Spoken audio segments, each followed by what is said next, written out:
Let's discuss injector replacement on this 3.5 liter Honda Odyssey.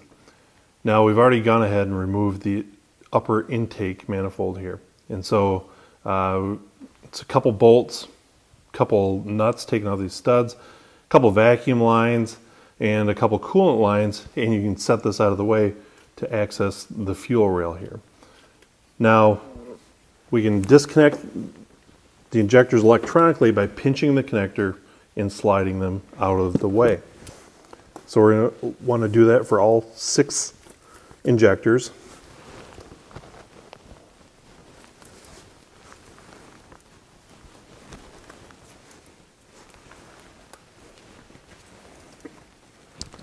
Now the fuel rail is held down by 4 bolts. And so I'm going to take a 1/4 inch ratchet, a 6-inch extension, and an 8mm swivel socket in order to get on these bolts. They're underneath the rail here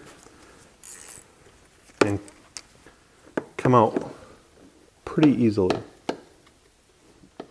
Once we've got all 4 bolts taken out of here, now it's best to gently grab each injector and spin it just to loosen itself up from any debris that may be holding it to the intake manifold. Once you have all 6 injectors spinning freely, then it'll be time to lift the entire rail off as a whole. Gently pulling on the injectors and working them back and forth is the best method to remove the whole rail as an entire assembly and swing it up out of the way here. Now that we've got it out of our way, we want to ensure that all the gaskets and O-rings came out with the injectors yet. We're going to take a service kit here, and while we're replacing one injector, we're going to use a service kit to reseal all the other injectors while we've got them out right now. Right now that we've got our fuel rail up, it's very important to note that we need to depressurize the fuel system. Even if the vehicle's been sitting overnight for a while, it's a good idea to relieve the fuel pressure. Now it can be done different ways. You can electronically disable the fuel pump and crank or start the vehicle in order to relieve the pressure, which we did in this case. We also backed off the return line to relieve any pressure. So there shouldn't be any pressure here, but there might be an initial burst of fuel yet. So we're very carefully going to pry here and get this fuel injector up out of the rail. And we'll set it aside. We'll now take our new fuel injector and remove the protective cap. You can see this injector is designed carefully to match the original OE fit, form, and function. And we'll take our service kit that came with the injector, install the O-ring on the top, as well as some other seals.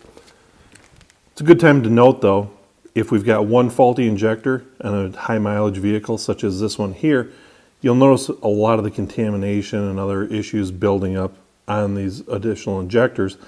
So we'll now take the new O-ring that came with the service kit, install it on the injector, and I'm going to take a little bit of assembly lube, or you might want to take some clean motor oil. Just make sure that it's not silicone based, and gently apply some lubricant to the O-rings here.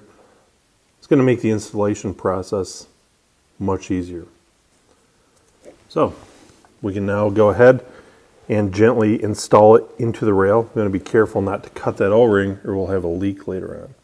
So we've got our new seal installed here. We're going to go ahead and replace all these other injectors here, and then we'll install the rail. We're going to key it up, make sure that we don't have any leaks here and that the system holds pressure.